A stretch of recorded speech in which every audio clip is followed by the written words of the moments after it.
Bienvenidos a Corruptópolis, un podcast en el que diseccionamos la corrupción. Hola, ¿qué tal? Bienvenidos a Corruptópolis. Buenos días, buenas tardes, buenas noches. Eso va a depender de a qué hora escuchen ustedes este podcast que se lanza todos los lunes a las 6 de la mañana. Hola, Rogelio. Pues, de entrada, pues, lo más importante, esta historia del ataque del señor presidente en contra de un particular, encarnado por María Amparo Casar, estaba diseñada para hacer 2 episodios. Tal cual. Pero, ¡pum! El señor presidente decidió escalar, voy a hablar a título personal, escaló el asunto a otro nivel al involucrar al SAT y a la Fiscalía General de la República y nos está obligando a un 3er episodio. Por supuesto, y no solamente eso, también nos está obligando que si bien esta serie tiene como pretexto, permíteme que lo diga así, el caso de María Amparo Casar, también es decir que hay algo recurrente y típico en la actuación del presidente. El mecanismo. Que es justamente el estar exhibiendo a ciudadanos, abusando del poder presidencial y abusando del espacio que, como lo habíamos dicho en episodios anteriores, tiene en la mañanera. Entonces, tú planteabas justamente los temas, yo veo 2 temas y me gustaría que preguntarte si podemos plantear o basar nuestro análisis en estos 2 temas. Por una parte, la denuncia que se hizo pública, que presenta la Fiscalía General de la República, y por otra parte, esto que hace el presidente de dar a conocer los datos fiscales de María Amparo Casar. Otra vez. Entonces... A ver, si me das chance, dale. Me voy a aventar mi statement. Ajá. Porque yo creo que la acusación mediática del presidente de México, porque así lo dijimos en los episodios pasados, no se trata de irnos en contra de Andrés Manuel López Obrador, se trata de entender que la persona que detenta la posición de mayor poder en México está haciendo algo indebido. Pero bueno, esta acusación en contra de María Amparo Casar es un tema, Rogelio, muy complejo que decidimos abordar en 2 capítulos.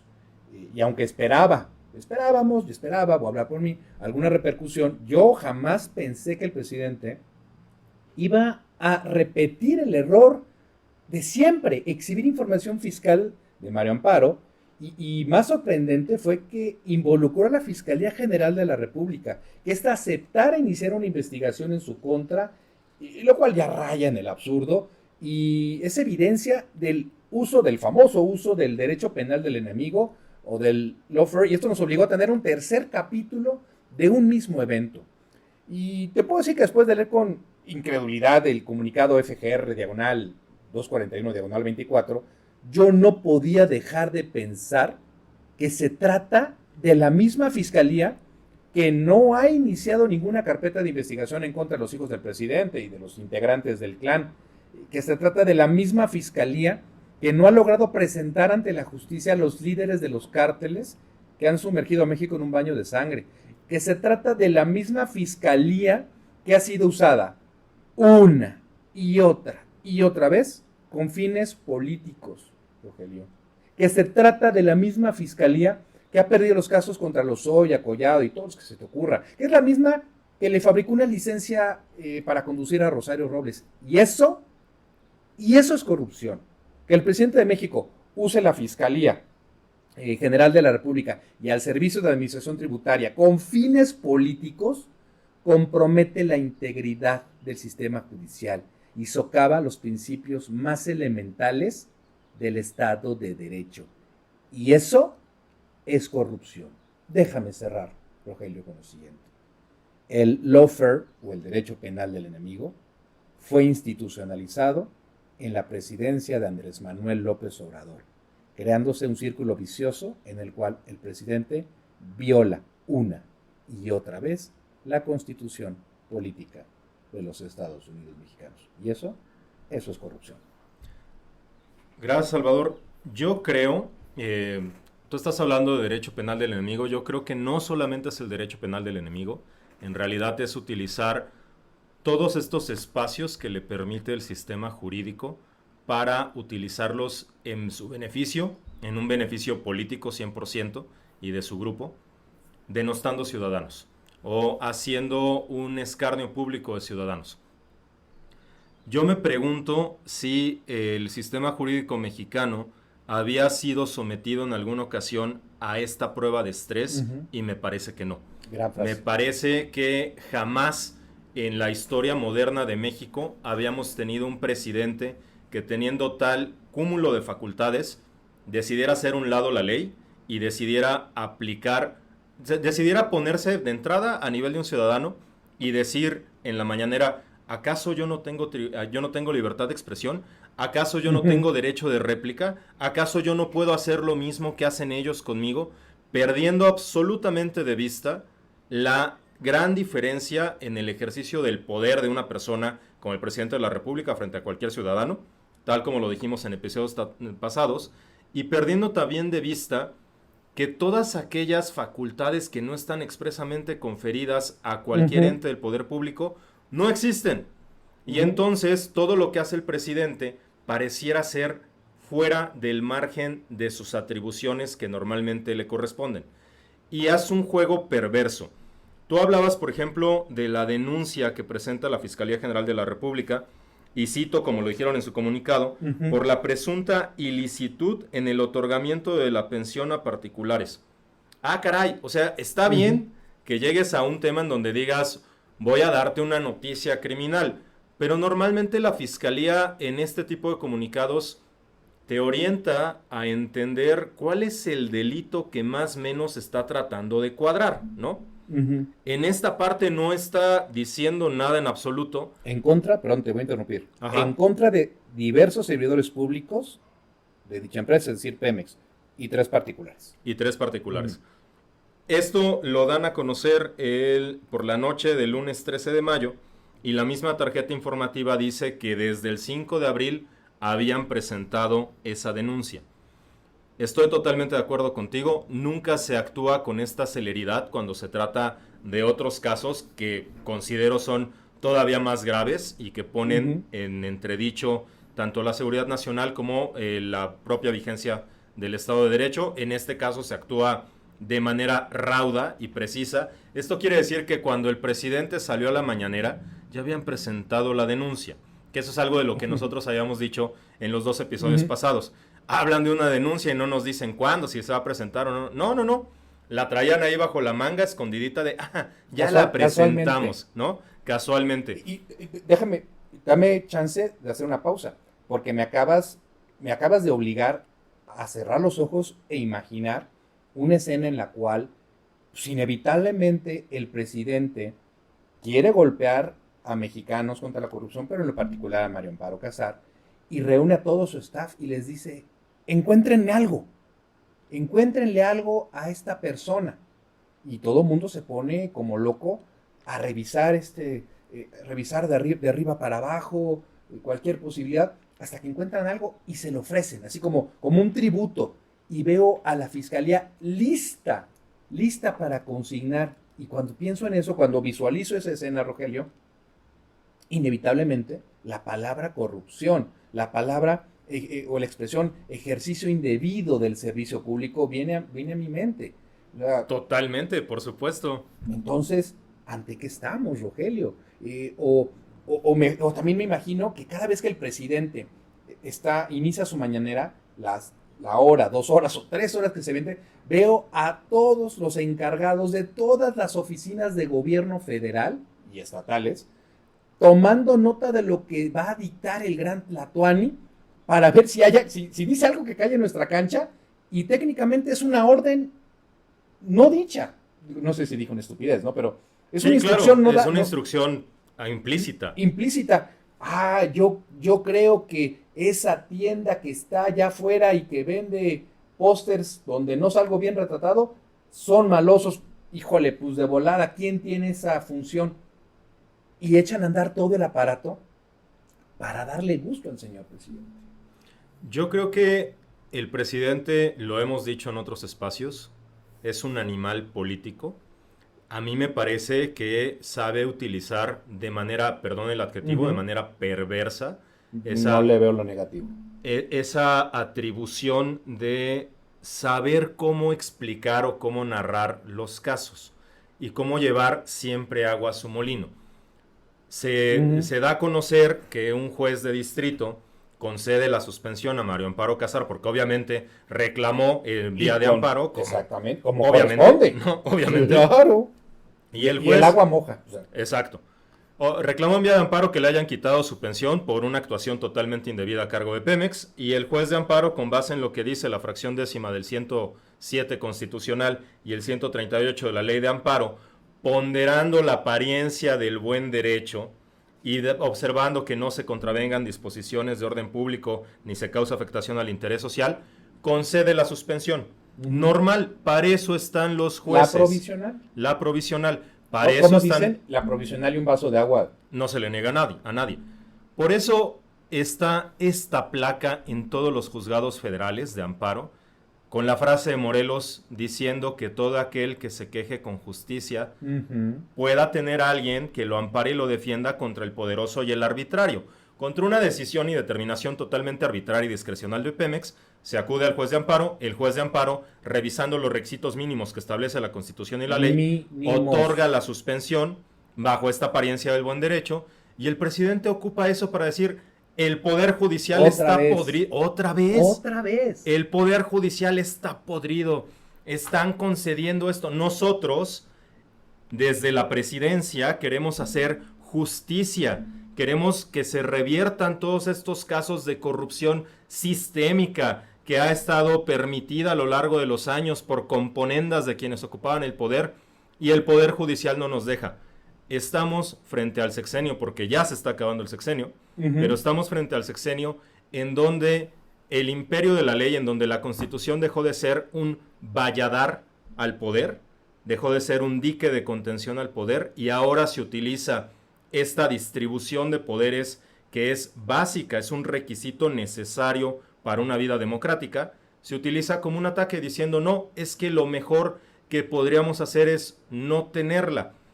Incluso ha habido opinadores que han dicho en sus textos y en sus opiniones en espacios públicos, diciendo que fetichizamos la división de poderes como si fuera buena per se. ¿Lo has escuchado? ¿Lo has visto? O sea, compadre, ¿en dónde has vivido, comadre? Perdóname. ¿Dónde estás cobrando? Exactamente, o sea, no, ¿Lo que no suena lógico? Suena metálico. Punto. Fetichizan la división de poderes como si fuera buena per se. Oye, perdóname, desde el otro lado, o sea, me estás diciendo que la acumulación de poder en una sola persona es buena por normalmente. Claro que no. Entonces, bueno, el presidente utiliza esto, nuevamente ataca al Poder Judicial. Me parece que la Fiscalía General de la República, en lugar de tener un papel autónomo, un papel independiente, como era... Esa es su teoría, en teoría esa es su chamba. Como tendría que ser su chamba. Autónomo. Vuelve a tomar partido por las causas que al presidente le importan más y lanza esta acusación. Bueno, ahorita es carpeta de investigación. Exacto. Está en el proceso de recopilar información. Sí. Digo, para ser parejos. Así es. Pero de cualquier modo, cuando se han publicitado... Es más, mira, me voy más atrás. ¿Dónde está el plan de persecución penal de la Fiscalía General de la República? No el provisional que entregó al Senado, sino el definitivo que estaba obligado a entregar.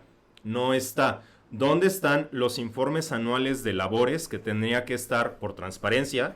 Normalmente están trepados en su página de internet, llegan hasta el 2019. Es decir, ¿por qué la Fiscalía no se ha preocupado por establecer un plan de acción respecto de los delitos que más le importan, que se haga del conocimiento de la ciudadanía, que se entregue a este equilibrio del poder presidencial, que es el Congreso de la Unión, y sobre el cual podamos juzgar su actuación y corroborarla con los informes de labores, porque están actuando en la mayor opacidad? Y en la mayor opacidad hay permisión a la discrecionalidad, a la arbitrariedad, al abuso del poder y a la corrupción.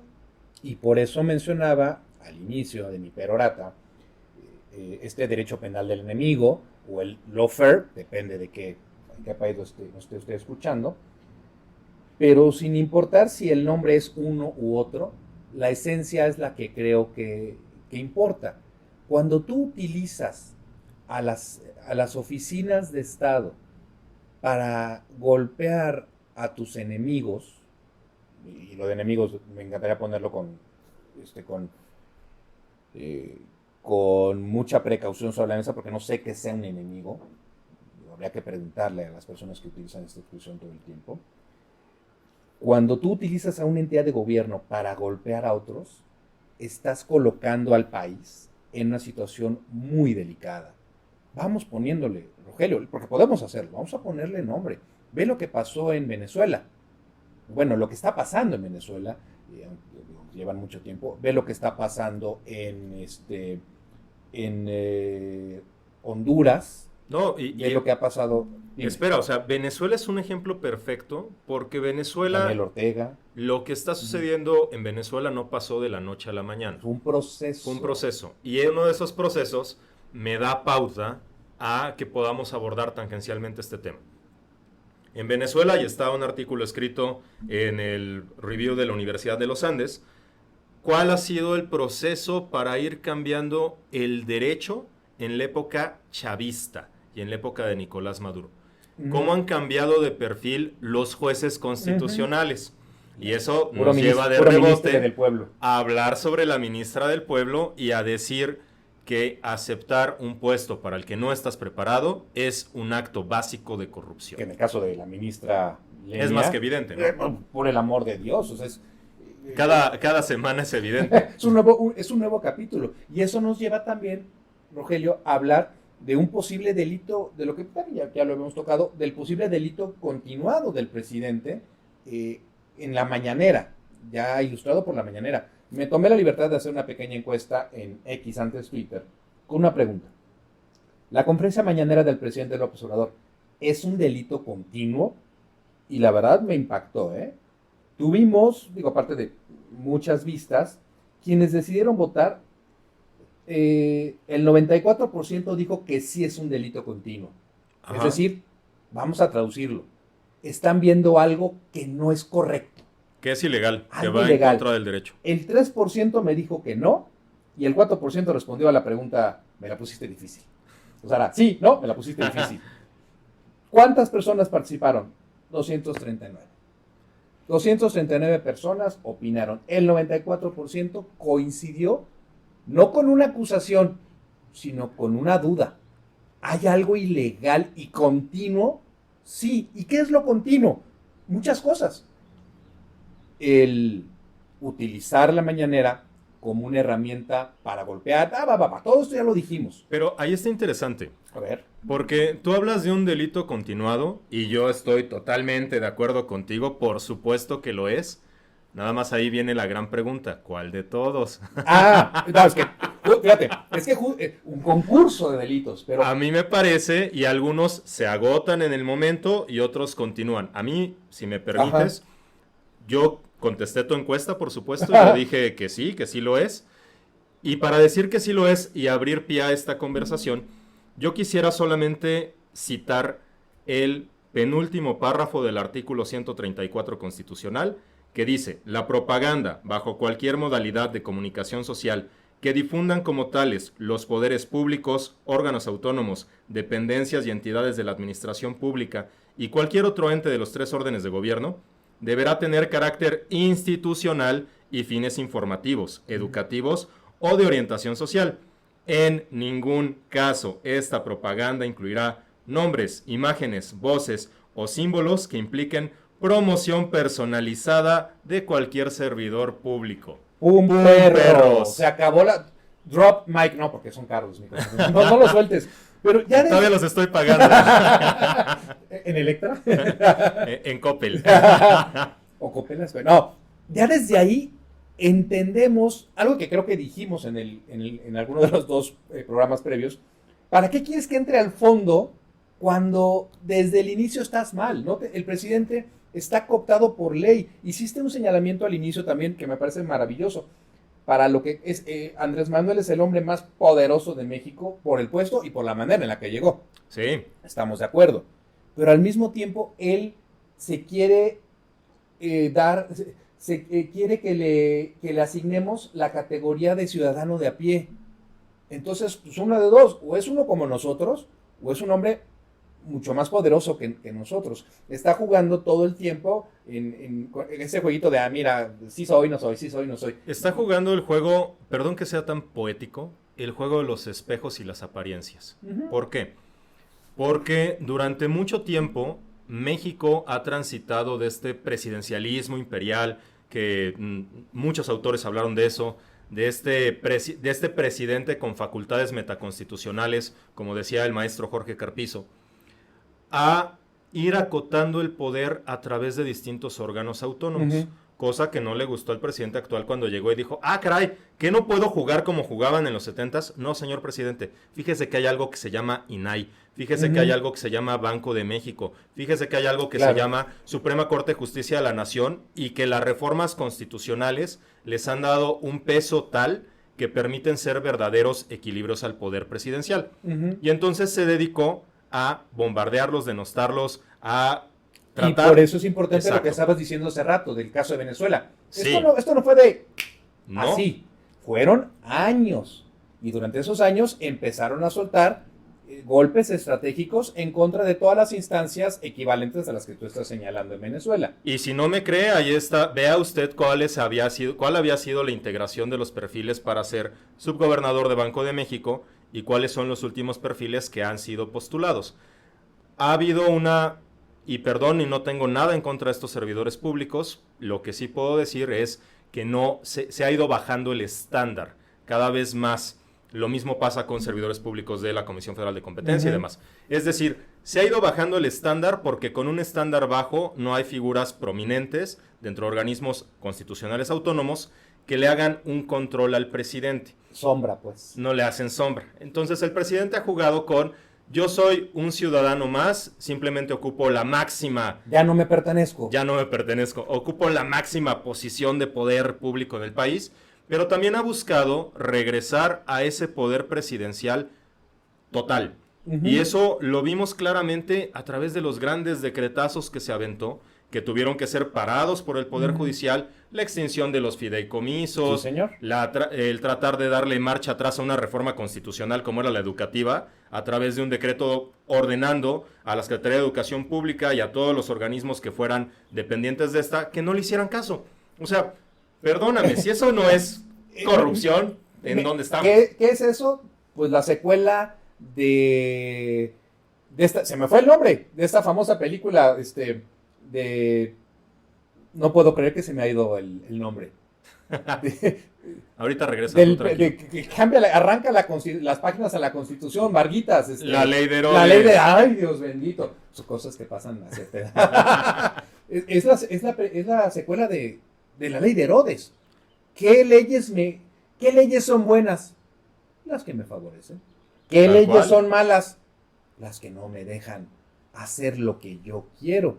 Y déjame regresar nada más, por favor, aquí, Rogelio, al tema de Venezuela, porque el caso Maduro está ahí, el cooptar, el usar a las instituciones para encarcelar a tus rivales.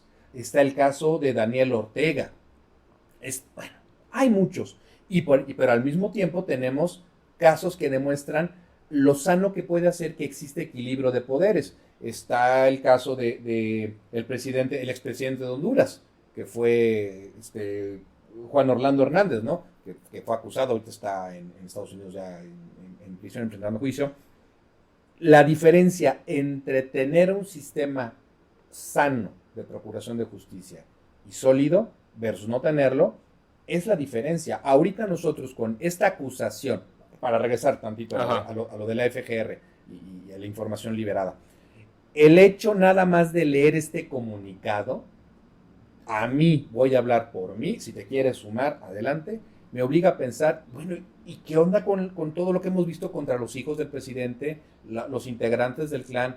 ¿Qué pasa en el caso de Lozoya? ¿Qué pasa con los líderes de los cárteles? Contra esos no hay investigaciones. Y eso que soy abogado. Te voy a dar una respuesta muy de servidor público de Ventanilla. Presente De su denuncia, Milik. Te viste candidateable. No, es que lo tengo que decir en otro tono. Tengo que decir, eso ya es muy viejo, eso ya está dicho, pues presenta tu denuncia. Que coman pasteles. Que coman pastel, exacto. E inevitablemente, soy persona en situación de abogacía, pero pienso en las personas que no tienen ni tu formación ni la mía, ciudadanos que se dedican a otras cosas. ¿Qué es lo que van a pensar, Rogelio? no, pues esto no sirve de nada. Esto es pura simulación y cuando tengan que enfrentarse, tengan que hacer uso de la Procuración de Justicia, ¿qué van a hacer? Ay, mejor no denuncio. ¿Para qué? Solamente a los que tienen dinero, a los que tienen poder, a los que tienen relaciones, cuando, citando otra vez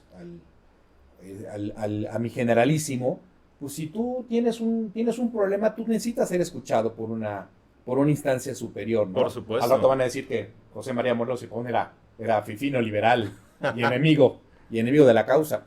Entonces, Rogelio, ¿qué es lo que yo estoy viendo aquí? Veo perdón, es que no lo dije, y retomando a su vez lo de esta encuesta de un delito continuo, veo un proceso circular, veo una dinámica, es que ya regresó por cuarta vez con la novia, con el novio, pero no entiende. Alguien no entiende aquí, y no sé si es el presidente, no sé si somos nosotros, no sé, pero alguien claramente no está cachando la jugada. Según esto, se había entendido claramente que no era correcto mostrar la información fiscal de un rival político, de un enemigo político, como fue el evento de Carlos Loret. Ya habíamos dicho que eso estaba mal, y al parecer estaba superado. Pero yo no sé si el presidente ya trae mucha sed de venganza. Yo no sé si el presidente ya está sintiendo próxima su salida del poder y está incurriendo exactamente en los errores que se le habían señalado. ¿Quién está mal? ¿Quién estará mal aquí, Rogelio? ¿El presidente por no escuchar? ¿Sus asesores por no querer jugarse el pellejo y buscar la continuidad en una hipotética presidencia de Claudia Sheinbaum? ¿O simplemente que no son capaces de decirle al presidente que eso no es legal? Yo insisto en esto y me callo. Okay. Insisto en esto y me callo. Y ahí voy. En verdad, ¿no tiene miedo el ahora jefe del Servicio de Administración Tributaria? ¿No tiene miedo que alguien presente una denuncia en su contra? Es que justo le acabas de dar al clavo. En los episodios pasados nosotros hablábamos de cómo le dieron el pretexto perfecto a la Presidencia de la República a través del artículo 115 de la Ley Federal de Transparencia y Acceso a la Información Pública Gubernamental para decir que no podía reservarse la información cuando se trataba de actos de corrupción, ¿no? Ahora estamos hablando del secreto fiscal, regulado por el 69 del Código Fiscal de la Federación. Lo vas a explicar, ¿verdad? Sí, a eso gracias, voy. Gracias. En esa parte, el secreto fiscal tiene un grave problema porque como está estructurado el artículo, nunca está pensado en que el presidente va a hacer tremenda jalada. Sí, lo dije. ¿Por qué? ¿Cuánto podríamos matar ya la temporada? No, pero es que no friegues, o sea, porque he visto muchas opiniones. Dilo de nuevo, por favor, hazlo por mí. Tremenda jalada, tremenda mamarrachada. ¿Por qué? Porque nunca esperas que quien encabeza la Administración Pública Federal se aviente la puntada de querer, o sea, Andrés Manuel, si lo invitas unos 15 años, llega vestido de rosa. A Andrés Manuel le gusta tocar en la orquesta y andar en el baile. Él quiere hacer todo. Le gusta dar el brindis. Le gusta dar el brindis. Ya, tío. Y no solamente eso. O sea, el gran problema de eso es que Andrés Manuel lo ha dicho públicamente en estas mañaneras diciendo lo importante no es el cargo, sino el encargo. De entrada ya está tergiversando el principio de legalidad de la Administración Pública Federal, porque lo importante no es el cargo y las atribuciones que por el cargo te corresponden, sino el encargo que yo te doy para que satisfagas mi interés. Y es lo que tú decías. En un supuesto los junta en una sala y les dice, a ver, yo no sé cómo le hagas, pero búscame tal y tal. Regreso al secreto fiscal. Pero me lo encuentras. Exacto. Y me ayudas a que se sostenga. Regreso al secreto fiscal. Dice, el personal oficial que intervenga en los diversos trámites relativos a la aplicación de las disposiciones tributarias estará obligado a guardar absoluta reserva en lo concerniente a las declaraciones y datos suministrados por los contribuyentes. No voy a leer más. ¿A quién está dirigida la norma? Al personal oficial que intervenga en los diversos trámites. ¿El presidente es personal oficial del SAT? No lo es. Oye, tanto como decir, es que fíjate que en la mañana Beatriz me preparó mi atolito y me dijo, mira Andrés, en la puerta aquí del No, pero ya lo departamento ya que lo tenemos dijo. en Palacio llegó esta información. Pero ya lo dijo, esa ya la jugó. Ajá, con Esa- el Carlos Loret. Esa ¿no? jugada ya la... Me llegó y uno voltea a ver otra vez, perdón por interrumpirte, Sí. pero uno voltea y dice, what the fuck, eres el presidente de la República. ¿Me estás diciendo que puedo ir a dejarte un sobre a Palacio Nacional? Que los militares, que no son del Estado Mayor Presidencial, Porque ya no existe. ya no existe. Hay un saludo a mis exalumnos de la Escuela de Inteligencia del Ejército y la Fuerza Aérea. Pues me estás diciendo que yo puedo ir a dejarte un sobre. O sea, es el absurdo. Un sobre amarillo con información, no con dinero, no sean mal pensados. Entonces me estás diciendo que puedo hacer eso. No inventes. Exacto. Y entonces, a ver, no podemos ser ingenuos. Maquiavelo decía que en la política no hay espacio para la ingenuidad, por no decir que la política no se juega por tontos, o no puedes jugarle al tonto. No puedes pensar que obtuviste la información así de la nada. Mágicamente. Mágicamente, alguien te la dio. Bueno, suponte que sí. No. No, a ver, vamos a jugar. ¿A ti te gusta mucho eso de voy a ser abogado del diablo? A ver, órale, venga. A ti tú te gusta, pon, tú pon. te gusta mucho eso. A ver, suponte que sí les llegaron con un sobre y que todos, y se alinearon las estrellas y ese sobre pasó todos los filtros y llegó al escritorio del presidente. En ese momento, el presidente debió ordenarle a su consejera jurídica, asumiendo que no estuviera de vacaciones, debió ordenarle a la consejera jurídica que diera vista a la gente del Ministerio Público Federal por la posible comisión de un ilícito. ¿Cuál? El que sea. Exactamente. El que corresponda. Porque ¿Contra quién resulte responsable? contra quien obviamente digo, ¿Sí? perdón a la audiencia, utilicé la línea discursiva de un abogado. Tú presentas una denuncia contra quién, por lo que sea, porque esa es la chamba del MP. Bueno, pues ya lo traemos a la parte de storytelling, vamos a modificar con licencia literaria. Presento denuncia porque me ha llegado información fiscal de un contribuyente, lo cual claramente está en violación de la legislación, de diversa legislación. Y lo hago de tu conocimiento, de tu superior conocimiento. Así debió ser. ¿Presentó la denuncia el presidente?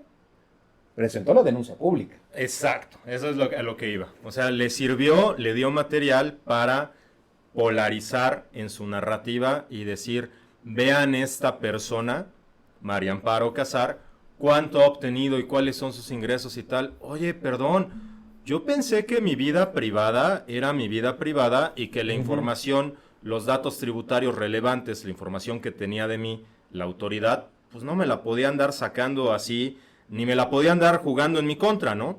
Sino que tenía que ser por medio de procedimientos donde se me diera derecho de audiencia, derecho a ser oído y vencido, formalidades esenciales, que me permitieran argumentar si lo que tú me estás diciendo, porque eso se está tomando como cierto. Y si al presidente le hubiera llegado esa información y la toma como cierto, qué grave. Y si al presidente le llegó esa información y no presentó la denuncia que señalas, qué grave. Qué grave. Y si el presidente le llegó esa información y le preguntó al jefe del SAT y el jefe del SAT la corroboró y dijo, los datos son correctos, jefe, adelante, preséntelos en la mañanera, qué gravísimo. Joder, esto es arte. No, estamos muy mal, ¿no? Estamos, otra vez con mi chistecito, el mecanismo. Hay un mecanismo, hay una... Voy a utilizar, que ahora es una expresión que sí me vas a dar el visto bueno. Es un delito continuo. Ajá. Porque no cesa. ¿Cuándo se detuvo? Los efectos siguen ocurriendo.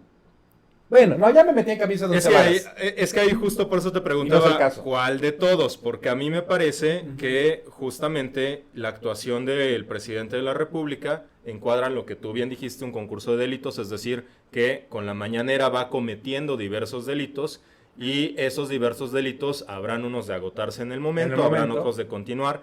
A mí, cuando yo respondí tu encuesta de si es un delito continuado, para mí me parece que sí es un delito continuado. El porque error es fue una ponerlo promoción personal. en singular. Ajá. Okay, No, porque está bien, o sea, ahí te da pie para decir cuál de todos.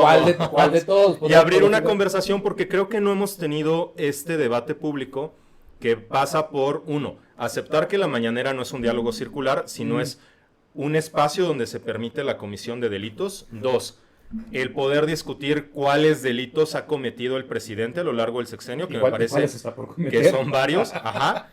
3, el poder discutir ante un eventual cambio de presidencia o no, cuáles pueden ser perseguidos y cuáles todavía no van a prescribir cuando termine 2030. ¿No? Porque nos pone en unos temas de debate muy interesantes. ¿Por qué, Rogelio? Pues porque este presidente, ha violado sistematamente la ley. ¿Qué ley? Todas. Exacto. Menciónala, seguramente la violó. Y si no la violó es porque todavía no la ubica. Porque todavía no se acaba el sexenio. Creo que estamos frente a eso. Estamos frente a una presidencia no solo con un desdén brutal por el cumplir con la ley, con hacer tu chamba. Un desdén De absoluto entrada. por el Estado de Derecho. De entrada. Siempre lo hemos dicho. Pero luego viene la otra parte. Ya cuando violas la ley a sabiendas de que es malo. Oye, a ver. Es que yo no sabía. No, espérate, mano. Regresamos al debate de, ¿eres de a pie o eres uno como nosotros o eres del Olimpo? Exacto. Ningún funcionario público puede decir que desconocía sus obligaciones. No, por supuesto que no. Es de las primeras cosas que tienes que revisar cuando llegas a un cargo. ¿Cuáles son tus funciones? Para saber hasta dónde puedes. Exactamente. Y no incurrir en responsabilidades. El desconocimiento de la ley, Rogelio, no exime su cumplimiento. Es una máxima, ¿no? Así de sencillo. Pero al presidente le gusta jugar con que, ¿a poco yo tenía que cumplir con eso? ¿A poco? Juega todo el tiempo y creo que si tenemos que hacer un análisis, una perspectiva de cómo va a ser recordado este sexenio, pues yo creo que puede ser de muchas formas. Una de ellas sería la presidencia que mayor desdén presentó por la ley. Me gusta esa frase para concluir. De mi parte solamente diré que este presidente es el que más llamadas de atención por parte del organismo electoral tiene, muchos más de las que tuvieron en conjunto los 3 presidentes anteriores. Si hay alguien que se ha inmiscuido en el proceso electoral, ha sido Andrés Manuel López Obrador, y si hay alguien que no hubiera tolerado una intromisión de ese tamaño en el proceso electoral, hubiera sido Andrés Manuel López Obrador. Andrés Manuel era nuestro mejor mecanismo anticorrupción, por increíble que suene. Porque no es lo mismo ser borracho que ser cantinero. Pam, para, pam, pam. Pam, pam.